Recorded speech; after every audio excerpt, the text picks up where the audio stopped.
So for a bit of fun and light-heartedness, for that gentleman that said he would prefer if I'd used any other word other than guys to welcome use to the video,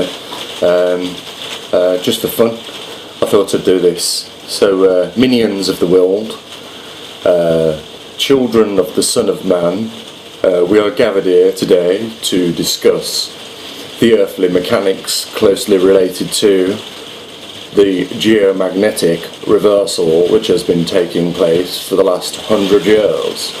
I will now recap on some of the conclusive evidence which rebuts that statement that indeed the Earth is going through serious changes.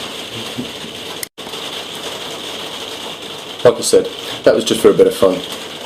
Okay, we're looking at the the progressive path of the northern hemisphere of the Earth, of where the pole, magnetic pole that is, has been migrating. We can see the last two coordinates that I added recently. You can see one there in 2012, and 661 miles later we can see that it is in that position on the northern hemisphere, 661 miles closer towards 0 point, which is 40-degree mark. That is calculated to be around 6 months out. Now, interestingly, on the climate report that came out the other day, they said that it could be closely related to global warming, believe it or not, guys. Amazing, wouldn't you agree? This is nothing to do with global warming in the way that they're thinking. This is core heating up of the Earth that has caused it. Through experiments that I've conducted myself and showed you guys, we know that when the core temperature increases around the magnetic field, that it weakens, and that is exactly what we've got. So this is due to the Earth's core that has heated up, that has created the opportunity for the magnetic pole to weaken and therefore migrate. Yes, I've had a few scientists come onto this site now. You'll have to excuse the rattling in the background. We're having a bit of rain, which is no surprise because this is indeed what this research suggests will take place and be more frequent.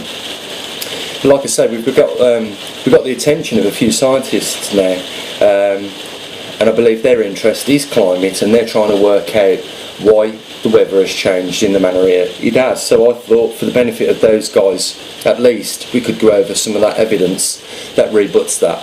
Now, like I said, we know that the core is heated up. That's what's responsible for the migrating magnetic North Pole at the moment.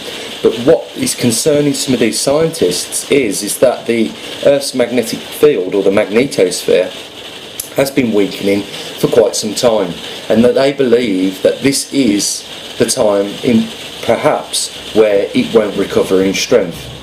Well, if we look at that experiment which I conducted, and just briefly, show you what's happening here, if I back out the zoom a little bit and put the little neodymium magnet that I've now attached to the chopstick, and if I just slowly turn that and you watch what happens to the needle, you can see that it does these big high-speed jumps. It slowly migrates to a point and then it jumps again. And it doesn't matter if you do that vertically or horizontally, the effect is always the same, that you get that jump. So we have to assume then, guys, that we know the historical records show that it was 780,000 years ago, the last magnetic pole migration. However, recently, 12 months ago, scientists in the Black Sea that was doing core samples discovered that the last magnetic reversal was a lot closer to the present day. In fact,